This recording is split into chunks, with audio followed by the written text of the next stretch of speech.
Os brasileiros têm grande interesse por ciência e tecnologia.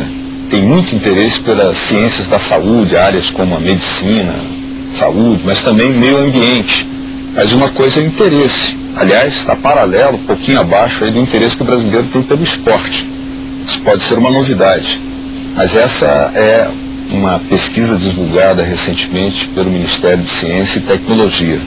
Outra coisa é ter acesso à ciência e tecnologia. Ainda há muitos obstáculos, muitos desafios a serem superados para que, de fato, a sociedade brasileira, os brasileiros como um todo, possam ter pleno acesso às áreas de desenvolvimento, participação na ciência e tecnologia. Em razão disso, o Programa Cidadania está colocando em tela aqui, ao exame, o tema a popularização da ciência e tecnologia, aproveitando a Semana Nacional de Ciência e Tecnologia promovida pelo governo federal, exatamente pelo Ministério de Ciência e Tecnologia. Nós temos aqui conosco como convidados, em primeiro lugar, aqui está o professor Marco Antônio Haupt, que é presidente da Sociedade Brasileira para o Progresso da Ciência, a mãe de todas as nossas entidades científicas aqui no Brasil.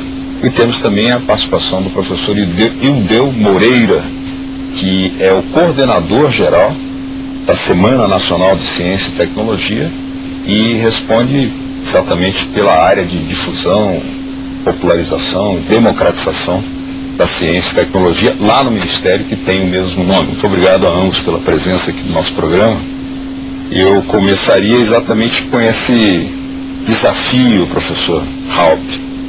Como superar essas barreiras que ainda impedem que o povo brasileiro tenha um acesso à altura daquilo que ele demonstra ter quando eu lhe pergunto se tem interesse. Interesse ele tem, mas para chegar lá falta saltar obstáculos. Como é que a gente faz?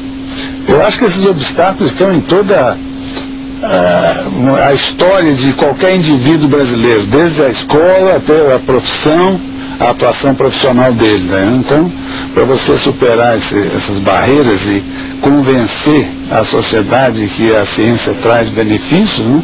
Você tem que começar com a educação básica, né? Quer dizer, você tem que ter um bom ensino de ciências, por exemplo, nos cursos fundamentais, que aliás é uma deficiência que nós temos hoje aqui no Brasil e que nós temos que trabalhar duramente para suplantar isso. Depois também tem que ter, vamos dizer assim, aberturas no ensino universitário que levem os estudantes universitários já em busca de uma profissão, né, já está num outro nível aí, em busca de carreiras científicas, o exercício das carreiras científicas, né? E por último, no último estágio, vamos dizer assim, as empresas, as instituições produtoras de riquezas, de bem-estar econômico, social para o país, o governo, as empresas, têm que se interessar também na utilização da ciência, em transformar esses resultados da pesquisa científica, mais ou menos desenvolvida dentro das instituições universitárias, acadêmicas, né, transformar em bens que tenham valor econômico, valor social, né? Então, desde a educação, desde a difusão ampla, sempre, isso aí eu estou falando, vamos dizer assim, como é que as pessoas vão se defrontar regularmente com o que é a ciência e quais são os benefícios que a ciência pode trazer. Mas evidentemente que ao longo de todo esse trajeto aí, tem que haver esforços das instituições governamentais, como é o caso do professor Ildeu aqui, com o departamento dele na ciência e tecnologia, de difundir essas coisas também num nível mais amplo, mais aberto, né? Então é uma coisa complexa. Agora eu acho que o ponto terminal também é o seguinte, tem que haver um esforço, a ciência tem dois tipos de valores associados com a ciência. Um é o valor cultural, que é um processo de criação. Então, sendo um processo criativo, é um processo cultural. Então, existe um interesse também por isso, assim como tem interesse pela arte, né? Pela arte em geral. Então, tem interesse pela ciência. Agora, a ciência, em particular, tem um valor utilitário muito grande, que é você se utilizar da ciência para modificar a natureza das coisas, tá, né? A organização da sociedade, a organização da produção, tá certo? Usar novas tecnologias, inovar novos produtos que têm valor no mercado. Então a ciência está por tudo, tá? Você é um esforço monumental. Professor Ildeu, o Ministério ficou surpreendido com o resultado dessa pesquisa feita por ele próprio, apontando um grande interesse dos brasileiros por ciência e tecnologia, apesar de todas as grandes demandas sociais que ainda nós temos por fazer frente a elas, né? Olha, a gente ficou agradavelmente surpreendido, né, pelo nível de interesse declarado dos brasileiros. Como você disse, muito próximo ao esporte, que é uma área que no Brasil se tem um interesse em vários domínios. Apaixonado.